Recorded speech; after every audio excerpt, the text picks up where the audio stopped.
Secunderabad Rajbala spring dale academy में महाराज श्री अनुरुद्धाचार्य का भव्य स्वागत विद्यालय की प्रधानाचार्य डॉक्टर सुनीता नागर व शिक्षकों द्वारा किया गया। सर्वप्रथम महाराज जी ने मेजर देशराज सिंह व स्वर्गीय श्रीमती राजबाला नागर की प्रतिमाओं पर माल्यार्पण किया व उन्हें श्रद्धांजलि दी। विद्यालय के सभी छात्र छात्राएं अत्यंत उत्साहित थे तथा बहुत से छात्र छात्राओं ने मंच पर आकर प्रश्न पूछे, जिनका विस्तार से जवाब देकर महाराज जी ने उनकी जिज्ञासा को शांत किया। कुछ छात्रों ने अध्यात्म से जुड़े उन प्रश्नों का जवाब पूछा जो उनकी आयु से अधिक प्रभावशाली थे, जैसे संगति का प्रभाव, कर्म बड़ा या धर्म, पुनर्जन्म का रहस्य इत्यादि। विद्यालय की प्रधानाचार्य डॉक्टर सुनीता नागर ने प्रश्न पूछा कि क्या हमें सभी की मदद करनी चाहिए और उनकी अंतिम सीमा क्या होनी चाहिए। अनिरुद्धाचार्य जी ने जिसके जवाब में बताया कि हमें भूखे को भोजन, प्यासे को पानी, ठंड में ठिठुरते व्यक्ति को कपड़ा देना चाहिए। आर्थिक मदद देने से पूर्व पात्र व कुपात्र का ध्यान रखना चाहिए। यह है कि लोगों पर जल्दी से विश्वास करना चाहिए कि नहीं। विश्वास केवल भगवान पर, अपने माता पर, अपने पिता पर, तीसरे पर ही, तीन भगवान, माता और पिता, चौथे पर विश्वास नहीं।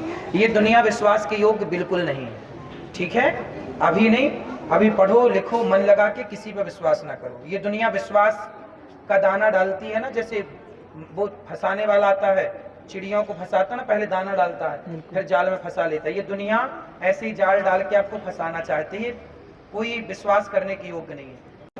कि मैं सारा पढ़ती हूँ पेपर के लिए, लेकिन पेपर से पढ़ने के बाद मैं पेपर में ही पूरा करके आती हूँ, लेकिन जब नंबर की बारी आती है तो नंबर घटे हुए आते हैं। इनसे कहिए नंबर तो ये नंबर घटे हुए आते हैं। देखिए सभी टीचर से अनुरोध है कि बच्चे को बताए कि उसके पूरे नंबर कैसे आएंगे, तभी तो वो वैसे करेगा। और उसकी कॉपी ना उसको चेक कराओ, देखो नंबर कम इसलिए है, वरना कहेंगे मैडम ने हमारे नंबर काट दिए। सही बात, इसलिए इसको चेक कराओ कि तुमने गलती कहाँ और आगे से सुधार कर लें बच्चे इसमें। मुझे आपसे पूछना था कि सब कहते हैं कि इस जन्म की जो मतलब इस जन्म के जो कर्म होते हैं उसका फल हमें अगले जन्म में मिलता है, तो ऐसा क्यों होता है? बड़े अच्छे ये बताओ कि आम आपने आज लगाए हैं तो उसके फल कल ही आएंगे क्या? कब आएंगे? पेड़ बड़ा हो जाएगा। 5 साल बाद आम फल देता है। गेहूं आज बोई तो कितने महीने में फसल आएगी? 4 महीने। गेहूं 4 महीना लेती है, धान 4 महीना लेती है ना।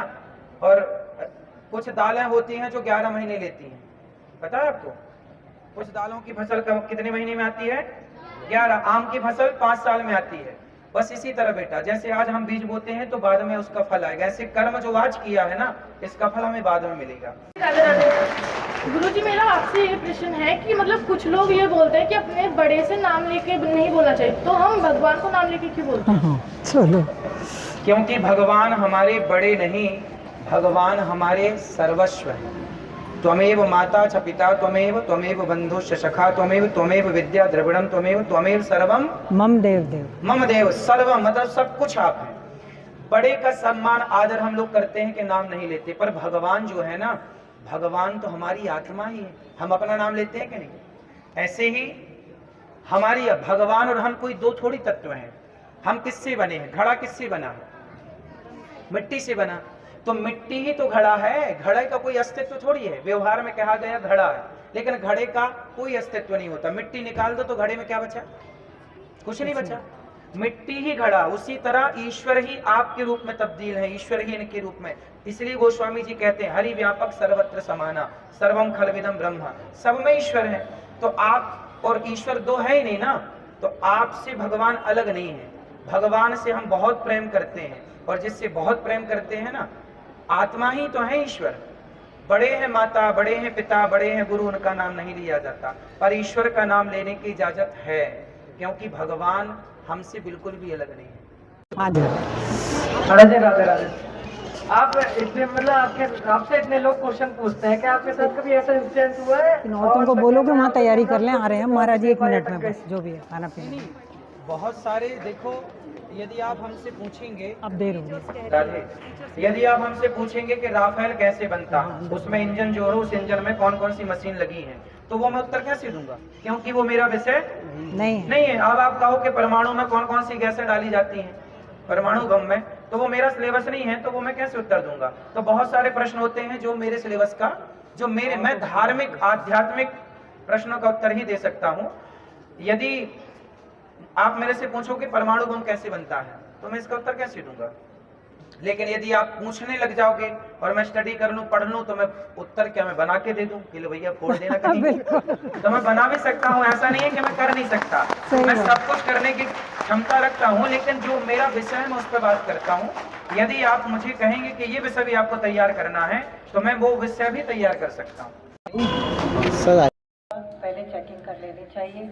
और किसी की मदद करने की क्या अंतिम लिमिट है, किस हद तक हम उसकी देखिए, मदद भी कई प्रकार की है। कोई आपसे पैसा मांगता है, तो पैसा लेके पता नहीं वो शराब पीता है कि मांस खाता है, उसकी हम कोई गारंटी नहीं ले सकते। लेकिन मदद क्या है, जैसे कोई प्यासा आया, इनमें से कोई प्यासा आया, भैया पानी पिलाओ, तो आपको पानी पिलाना धर्म है। चाहे वो कुत्ता आए, चाहे बिल्ली आए, चाहे हिंदू आए, मुसलमान आए, सिख आए, ईसाई आए, आपको पानी देना चाहिए। कोई भूखा आए तो आपको उसको रोटी देना चाहिए, चाहे कोई हो, कुत्ता आए, गाय आए या इंसान आए।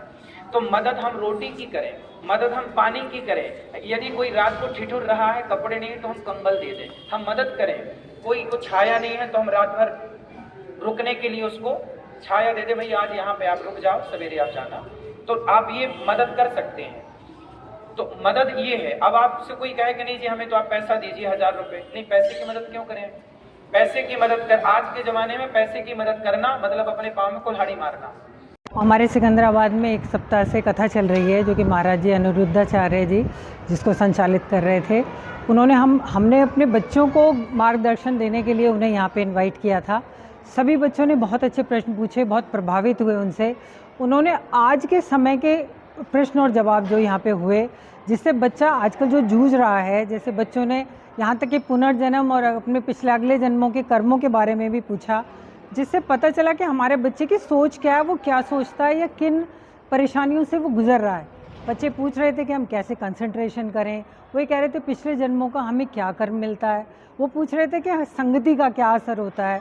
तो ये सारे क्वेश्चन बच्चों की तरफ से पूछे गए, जिनका उन्होंने बहुत ही बेहतरीन तरीके से जवाब दिया, और हमारे सारे ही बच्चों ने उनसे मार्गदर्शन लिया और आगे उनकी बातों जो उन्होंने हमें बताई, उनके अनुसार आगे अपने जीवन को चलाने के लिए वो बच्चे उत्साहित हैं। तो बहुत खुशी की बात है, हमारा सारा स्टाफ बहुत उत्साहित था कि महाराज जी हमारे यहाँ तक आए और उन्होंने ये सारी चीज़ें हमें बताई। हम बहुत सवाल किया था जी, हमने क्या सवाल किया था?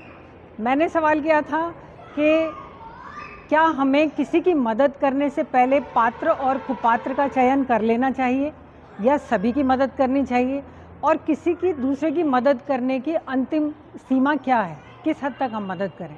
जवाब में क्या तो उन्होंने बताया जो बेसिक चीज़ें हैं, अगर कोई भूखा है, अगर कोई प्यासा है, अगर कोई ठंड में मर रहा है, तो आप मत देखिए कि वो पात्र है या कुपात्र है, आप जो है सभी की मदद करिए। लेकिन यदि आप किसी को पैसा दे रहे हैं, यदि आप किसी की गलत चीज़ों में मदद कर रहे हैं, वहाँ बेशक आप एक बार ज़रूर देख लीजिए कि इसका असर गलत तो नहीं होगा, ये उसके लिए नुकसानदायक तो नहीं होगा, और स्वयं हमारे लिए तो नुकसानदायक वो नहीं होगा। I am really satisfied with the answer. उनका स्वभाव इतना अच्छा है, वो इतने बेहतर तरीके से सबसे मिले हैं। उन्होंने सब बच्चों के क्वेश्चंस के जवाब दिए, जितने भी बच्चों ने पूछना चाहा। उन्होंने इतना समय हमें दिया, मैं बहुत कृतज्ञ हूँ कि वो यहाँ पर आए। डेफिनेटली उन्होंने हमें इन्वाइट किया है कि हम वृंदावन उनके यहाँ आएँ। Will definitely try to do this. धन्यवाद।